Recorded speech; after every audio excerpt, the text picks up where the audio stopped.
Is the end nigh for Vladimir Putin? Are we about to say goodbye? How long has Vladimir Putin been in charge? Since 1999, I think. And this guy next to him there, Prigozhin, the leader of the Wagner group, is rising up against him. What did Vladimir Putin have to say about that? Let's have a listen. Обращаюсь к гражданам России, к личному составу вооруженных сил, правоохранительных органов и специальных служб, к бойцам и командирам, которые сейчас сражаются на своих боевых позициях, отбивают атаки противника. Делают это героически, зная, сегодня еще раз ночью говорил с командующими всех направлений. Обращаюсь и к тем, кого обманом или угрозами втянули в преступную авантюру, толкнули на путь тяжкого преступления, вооруженного мятежа. Россия сегодня ведет тяжелейшую борьбу за свое будущее, отражает агрессию неонацистов и их хозяев. Против нас направлена фактически вся военная, экономическая, информационная машина Запада.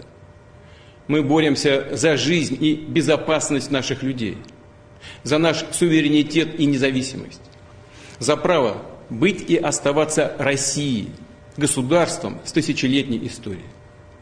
Эта битва, когда решается судьба нашего народа, требует единения всех сил, единства, консолидации и ответственности, когда в сторону должно быть отброшено все, что ослабляет нас. Любые распри, которыми могут воспользоваться и пользуются наши внешние враги, чтобы подорвать нас изнутри. И потому действия, которые раскалывают наше единство, это, по сути, отступничество от своего народа, от боевых товарищей, которые сражаются сейчас на фронте. Это удар в спину нашей стране и нашему народу. И именно такой удар был нанесен по России в 1917 году, когда страна вела Первую мировую войну. Но победу у нее украли. Интриги, склоки, политиканство за спиной армии и народа обернулись величайшим потрясением, разрушением армии и распадом государства, утратой громадных территорий. В итоге трагедии гражданской войны. Русские убивали русских, братья братьев. А корыстную выгоду извлекали разного рода политические авантюристы, да зарубежные силы, которые делили страну, рвали ее на части. Мы не дадим этому повториться. Защитим и наш народ, и нашу государственность от любых угроз. В том числе от внутреннего предательства. А то, с чем мы столкнулись, это именно предательство. Непомерные амбиции и личные интересы привели к измене.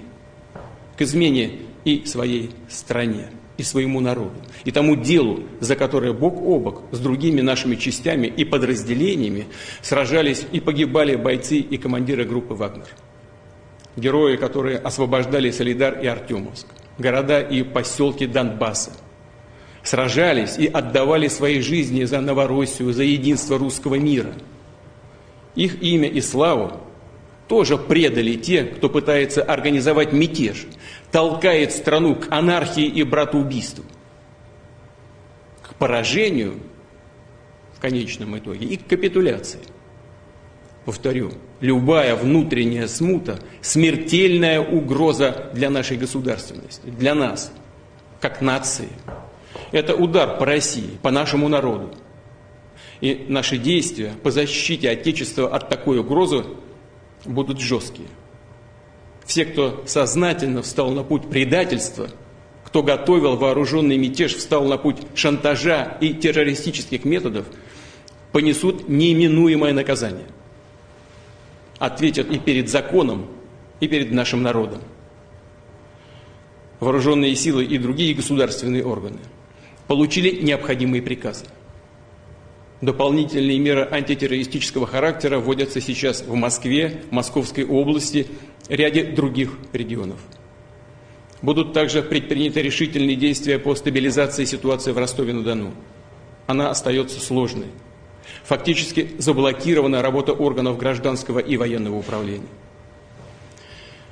как президент России и верховный главнокомандующий, как гражданин России сделаю все, чтобы отстоять страну, защитить конституционный строй, жизни и безопасности, свободу граждан. Тот, кто организовал и готовил военный мятеж, кто поднял оружие на боевых товарищей, предали Россию и ответят за это.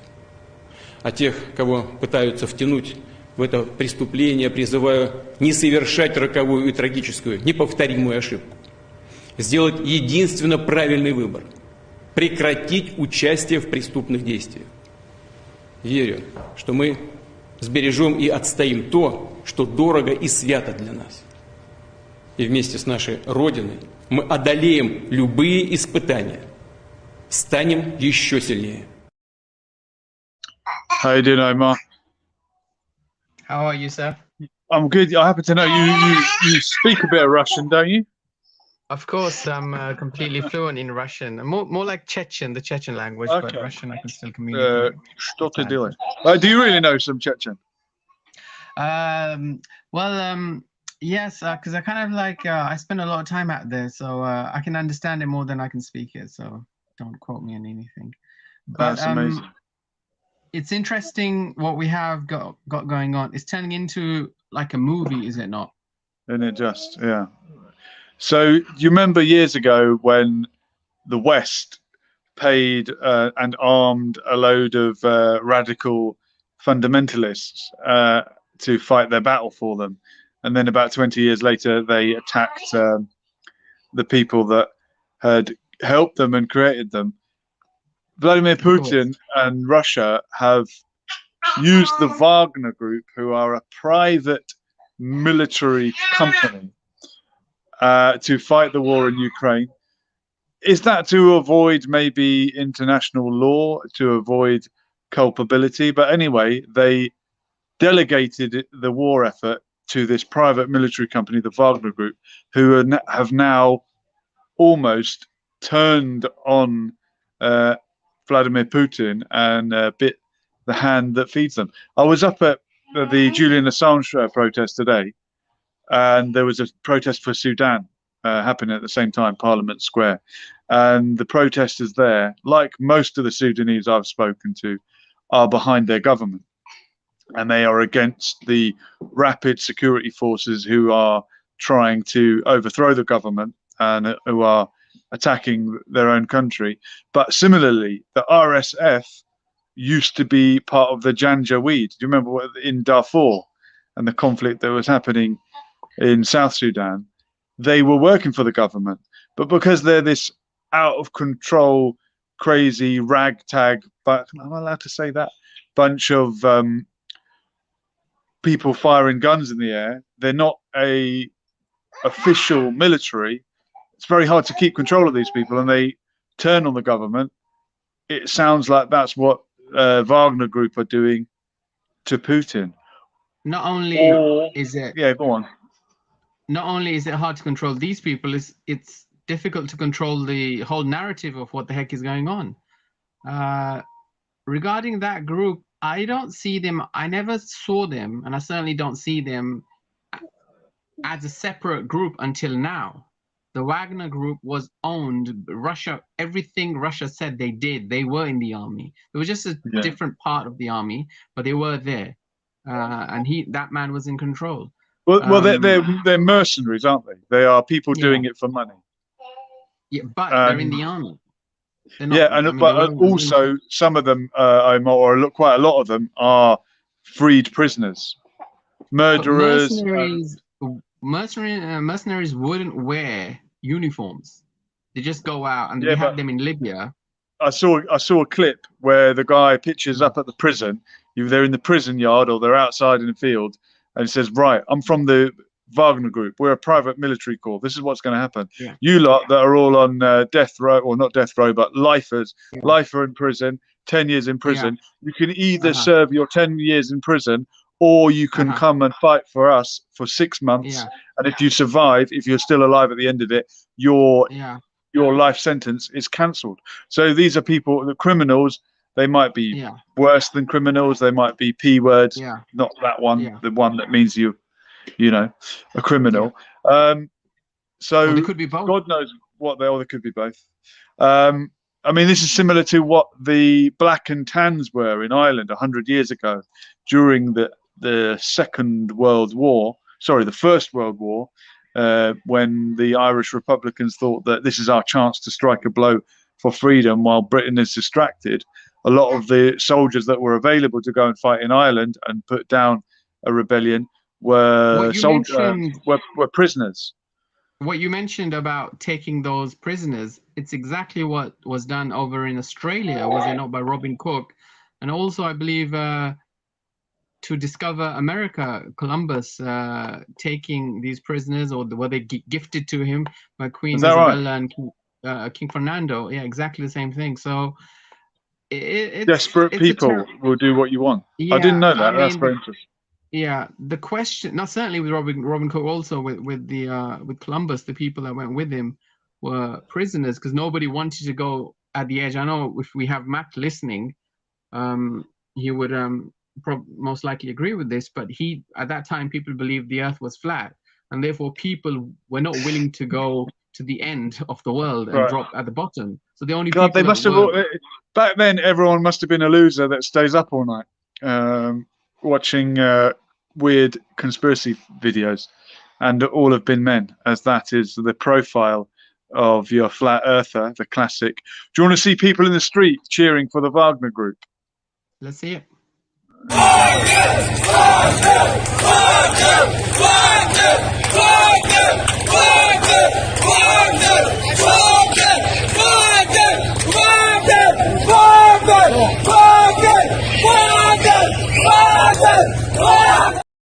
We get the point. I mean, I don't speak Russian, but they're cheering for the Wagner Group. That supposedly scenes on the streets in Russia.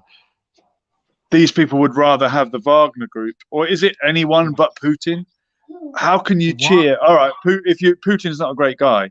Is a private military corps full of mercenaries and ex-criminals or current criminals going to be any better than Vladimir Putin? Look, all the Western media are cheering it. Look, you've got the CNN Wagner head says group standing down. Okay, so this is reacting after they pulled back. Putin under pressure as ally Prigozhin turns rebel. So the Western media are hoping that Putin will go, but out of the frying pan into the fire. Would you want something worse replacing him? Here's another, I think this is from The Guardian. Professional soldiers to petty thieves, changing face of Russia's war dead. So petty thieves have obviously been killed on the front line as they've been recruited by the Wagner Group and been sent off as cannon fodder for the war effort. Here's another one. Even if Wagner rebellion fails, Putin's presidency has never looked weaker. I think that's The Guardian as well. So obviously the Western press are anticipating the fall of Putin and hoping that it will happen soon. But do you really want the Wagner Group to be at the head of the revolution that ousts him? I think the Wagner Group is no match for Russia and no match for Putin. It's not even a war. It's not really a major conflict between them, if you ask Putin. From our side, from the West, we are petrified of Putin because we know what he's really capable of. I'm not sure why The Guardian, maybe they're romanticizing the news, why they stated that his presidency seems weak.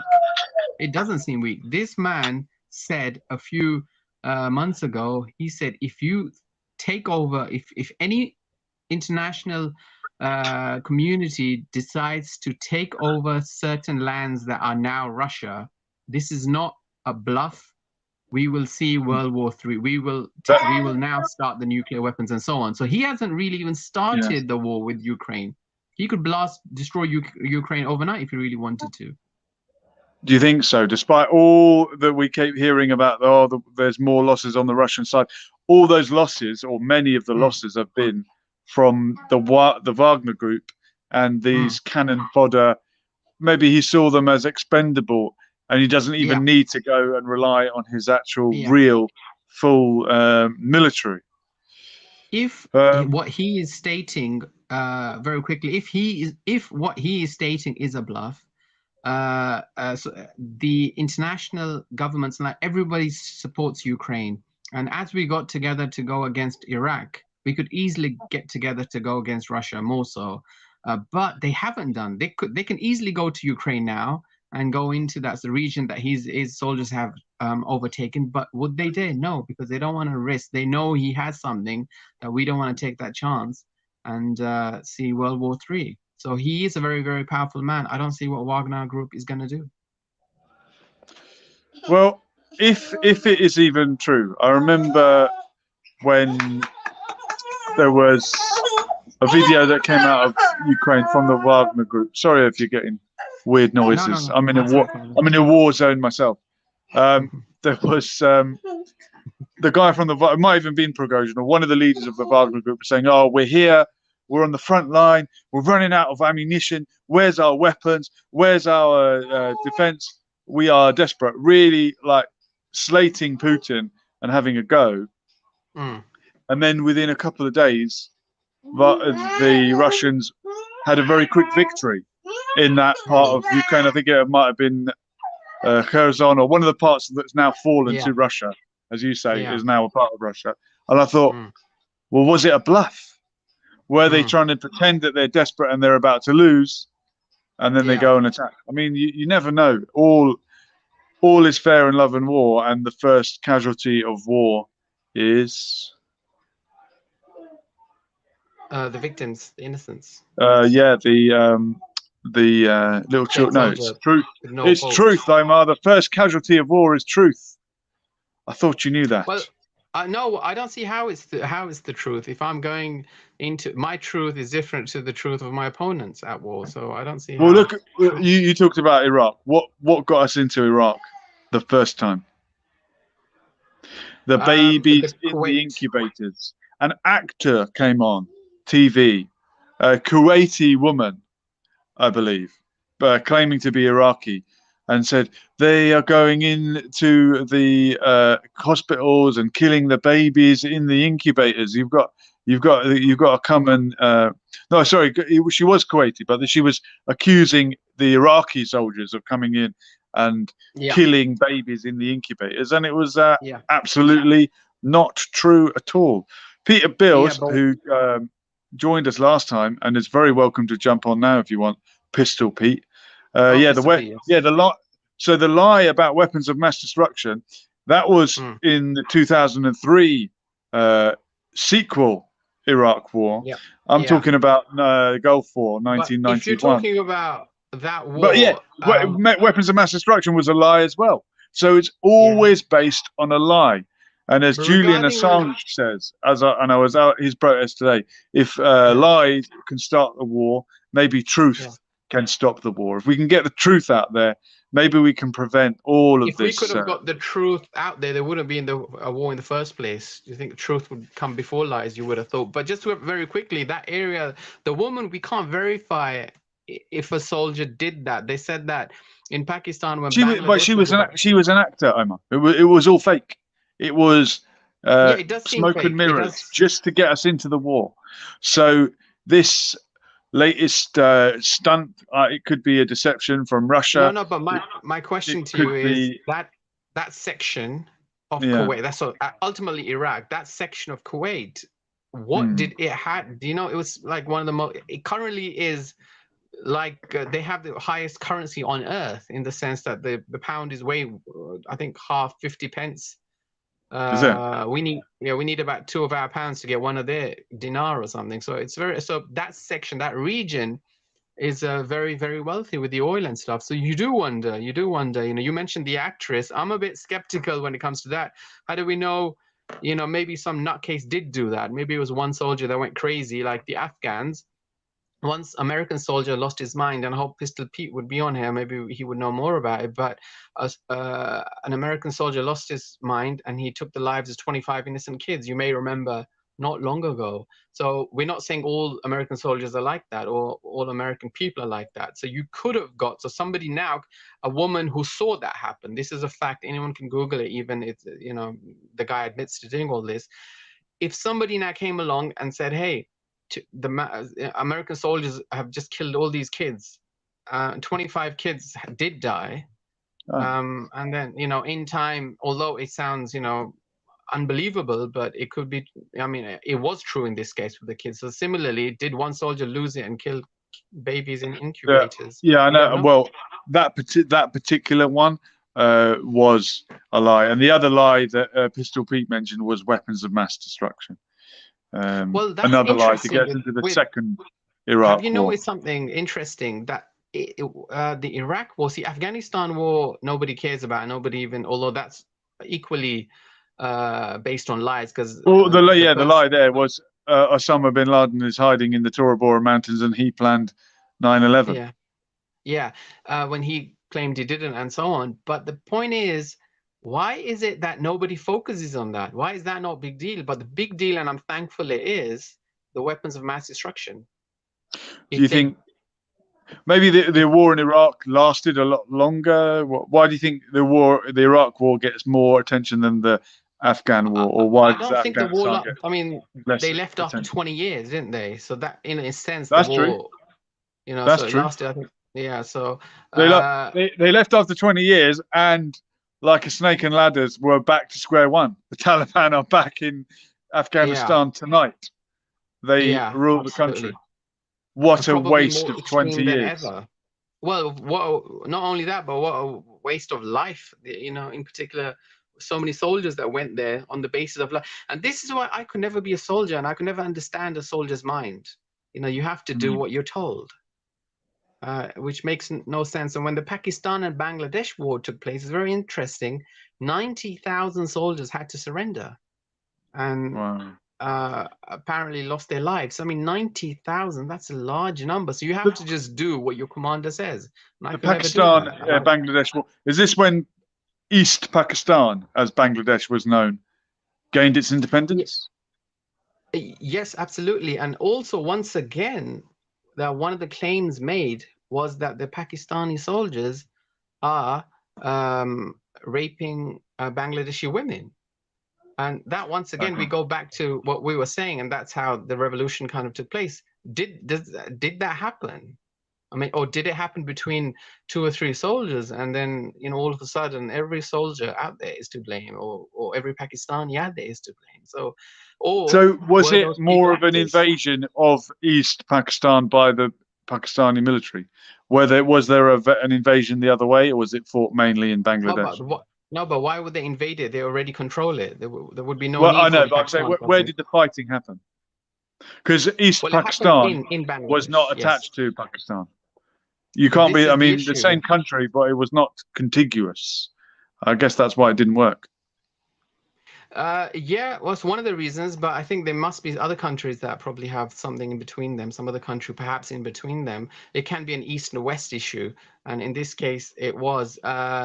What's the whole issue of the war was, you know, the discrimination perhaps, and mainly the rape gangs or rape. So the soldier, apparently allegedly, I should say, the soldiers of Pakistan that were there to protect Bangladesh. You're gonna have to play it. I'm gonna have to play it. Hold on. Yeah. Listen, don't mention the war. I mentioned it once, but I think I got away with it all right. Sorry, carry on. Thank you. So yes, understood. So we get it on the show every week. That's all right. Go on. Well, it gets a bit blurry sometimes, but thank you for that. That's right. Always nice to see Faulty Towers. I'm hearing they're making a comeback, and that should be good to rewatch alongside Indiana Jones, which I'm looking forward to. You like Indiana Jones? Like is not the word. Sorry. Yeah, great.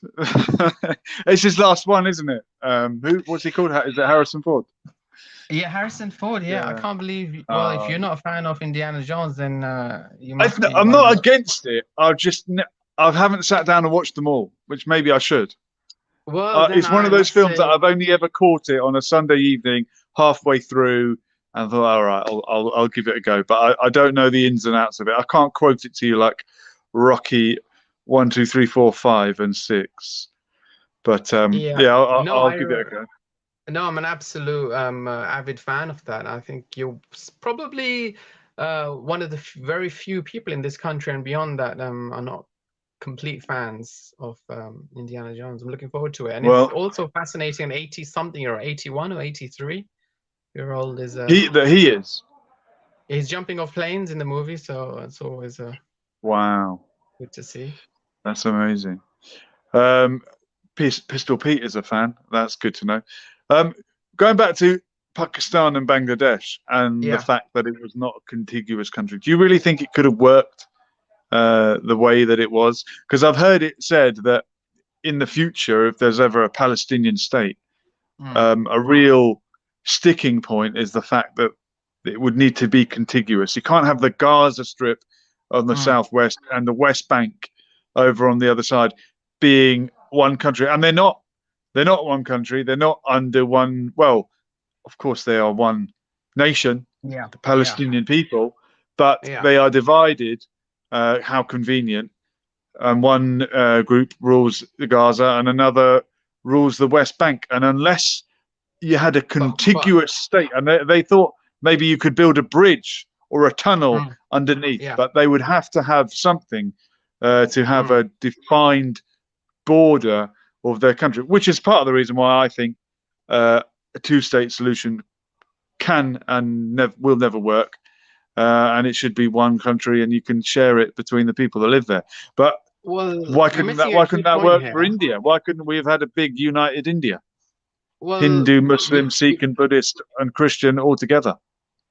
Yeah, it would have been great if they. I mean, we're talking about the loss of millions of lives back in 1948 and 47 and beyond even. And Indians had to move east, and the Pakistanis, well, wherever that side of India, had to move west. And I have a friend whose grandfather was working, who was born in Kuwait, whose grandfather was working in Lahore when the trains would come in.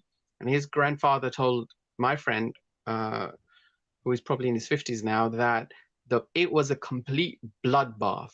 There was nothing but people who were annihilated all over that bus. And so many people lost their lives over religion. Like, come and that's on, dude.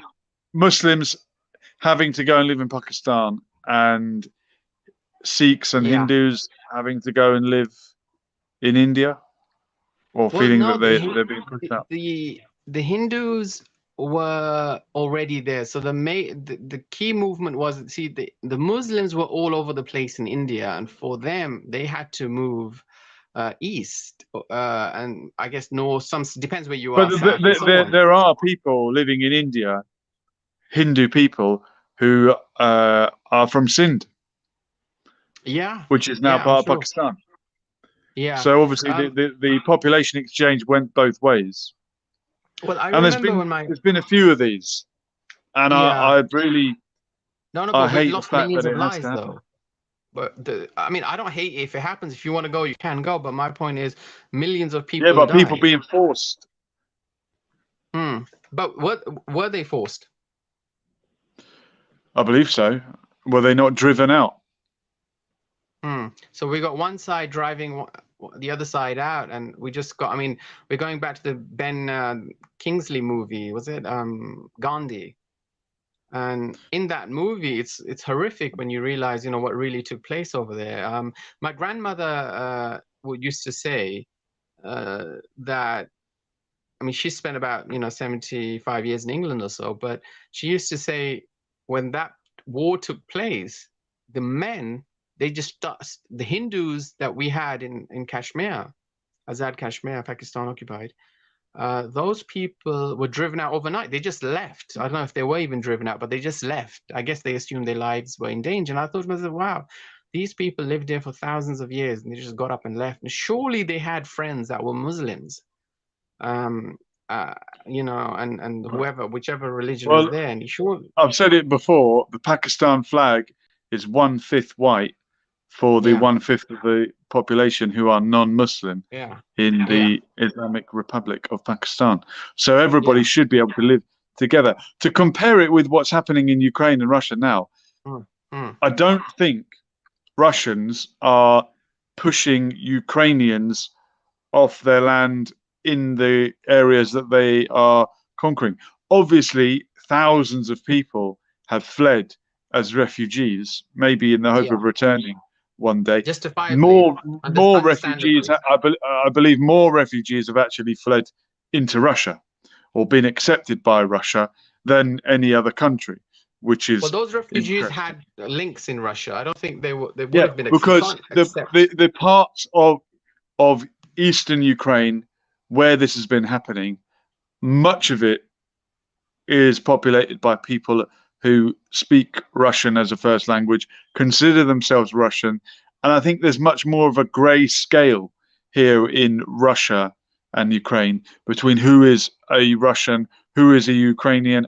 I met many people in Ukraine who consider themselves Ukrainian, but would say, "Yeah, my father's from Russia, or my grandparents are from Russia, or I'm half and half." I would imagine the differences in India and Pakistan would be more pronounced, as a mixed marriage between a Hindu and a Muslim would be less common, I would have thought. Well, one of the main things that probably drove a wedge between Bangladeshis, and I know you have some Bangladeshi very vocal listeners who can talk a lot better regarding this topic than I can, but the main difference I think could have been that the Bangladeshis looked different. They were different in size. They were different in speech. You're stereotyping now, Ima. Yeah, I would have thought so. I think people would accept that, a lot of the Bangladeshi people are of a different height size. Like it's like me saying Koreans are of a certain height. and You've been watching my comedy too much, possibly. But overall, I made a joke about Bangladesh recently. But I mean, on TV, on Pakistani TV, they would say that. Do you really think that's why there was a war? I'm not saying that's why there was a war. Height. No. I'm not saying that. I'm not talking. Hold on. Well, you're talking about Bangladesh. Yes. I'm talking before that and the partition of India into Pakistan and India. That Muslim versus Hindu would be a more pronounced ethno-religious difference than a white Eastern Orthodox European Christian Ukrainian versus a white Eastern Orthodox European Christian Russian. Are they not a more similar people ethno-linguistically? And in the east of Ukraine, it gets a bit murky. Who's Russian? Who's Ukrainian? Yeah. Probably these people felt Ukrainian until the military coup in 2014, where the Russian population felt a bit marginalized and didn't accept the coup when Yanukovych was ousted, and they thought, fine, well, we want to be different now because we're not being given our independence or our autonomy. And you can't just go around and demand certain sections of the country you're living in, even if you were born and raised in there for 1,000 years, just becomes a part of something. I think people do this out of some sort of discrimination and oppression. We had this in France. Sorry, I beg your pardon. In Spain, the neighbors of France. We had this in Spain, and I think further down was it kind of sort of like which maybe you can speak on this.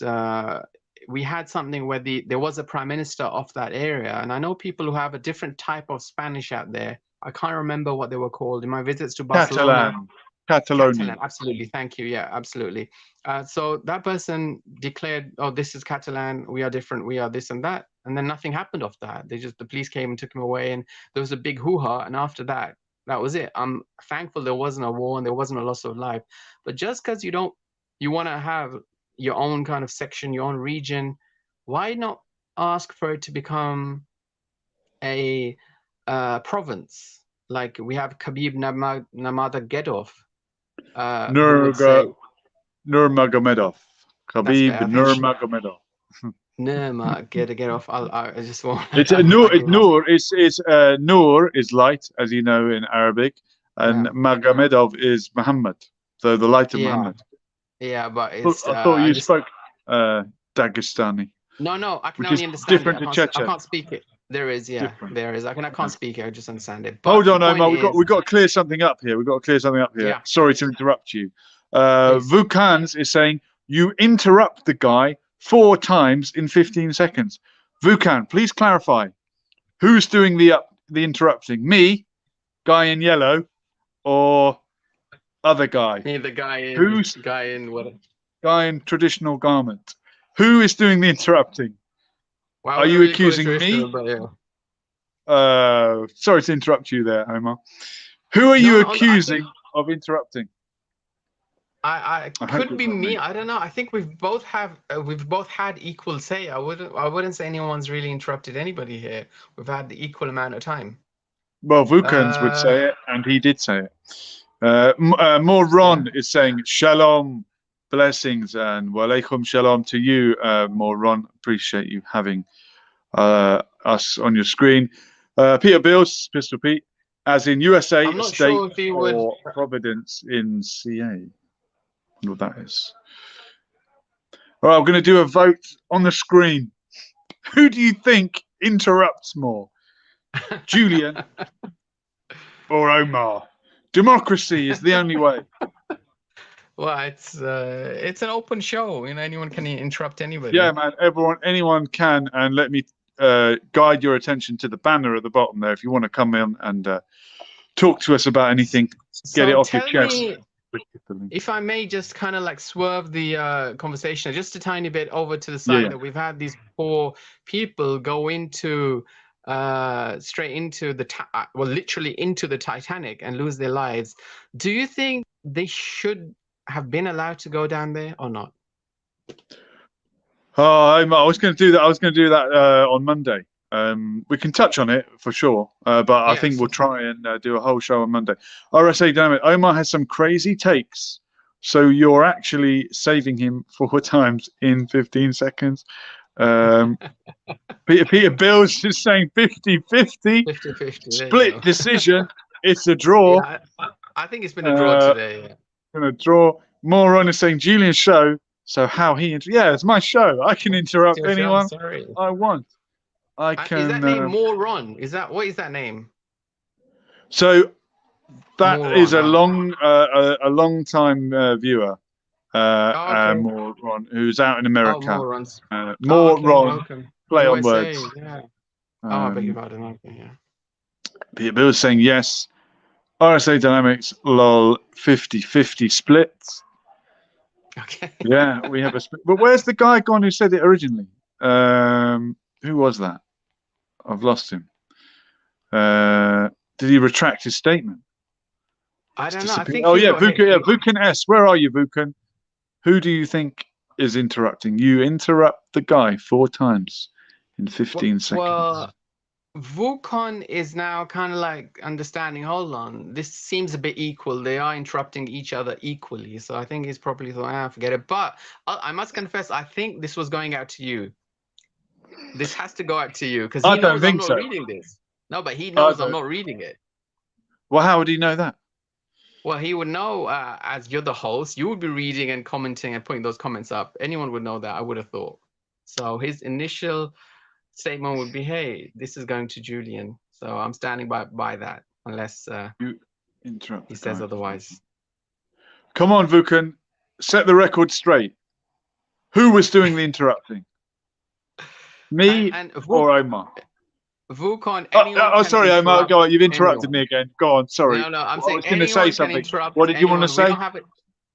This is not a showdown. Anyone can do anything. It's all good here. We should have the conch, like on that great book where they all live on the island. Vukan S sounds like a Chinese name. I think I know somebody who's Chinese with that name. So probably some guy. Could be. In China. Yeah. Vukan's, he's still here. Look, he's lurking. He doesn't want to say who he thinks it was because he doesn't want to take sides. Come on, Vukan, jump on and tell us, and we can both interrupt you at the same time. Yeah, maybe. All right, we'll talk Titanic on Monday, Omar. But give us a little teaser.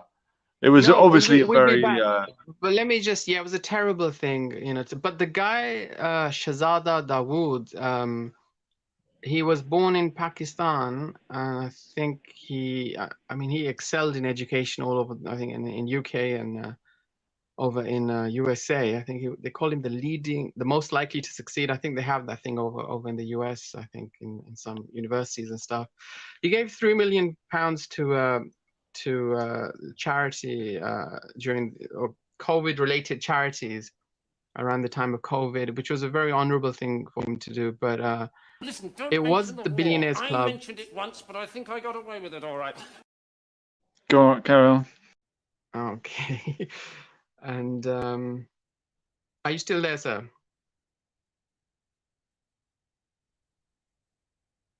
I think we've lost you. So on my side, it was great to speak. All the best. Bye-bye.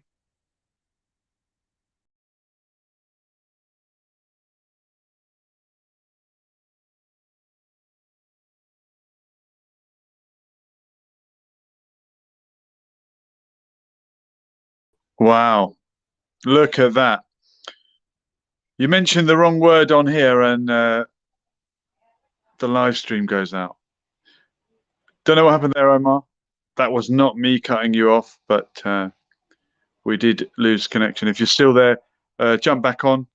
If RSA Dynamics or Pistol Pete or anyone else wants to jump in, you can. Just touching upon the Titan submarine, and we will. I'm going to talk about that on Monday, when we've had a little bit more time to reflect on what happened. But to recap, tonight's topic was the end, possibly, of Vladimir Putin. Look, everything comes to an end eventually. No dictator will be in power forever. And Vladimir Putin's days may well be numbered. I don't think the Wagner Group are going to oust him this time, but maybe someone will. RSA Dynamics question: do you think the submarine disaster was really an accident? I ask, as so many food processing plants have gone up in flames suspiciously, and even cattle farms have had it. So, okay, there's been a lot of suspicious fires around the place, RSA, but why would that affect some millionaires going down to the bottom of the sea? Dawood, the Muslim guy on the sub, was involved in farming and fertilizer. Really? Didn't know that. That might be worth expanding upon, exploring. Was he that involved that it would warrant an attempted assassination? Surely not. But the plot thickens. All right, folks. Well, we will be back on Monday night at the usual time of 10 o'clock, and the topic will be the Titanic sub disaster. So anyone that wants to jump in on that, get ready for Monday night at 10. And if you haven't already subscribed to this channel, please do get involved and tell other people, tell a friend to tell a friend. RSA says it's worth looking into. Yeah, it is. It's always worth looking into. But as what was it Kev Baker used to say? Follow the woo, but not to the point where your mind turns to black goo. Was that it? God rest Kev Baker. I do miss him. Jazakallah khair. Assalamu alaikum. Wa alaikum salam wa rahmatullahi wa barakatuh. Thank you, RSA. Really appreciate you coming on. Monday night, inshallah, 10 p.m. Thank you.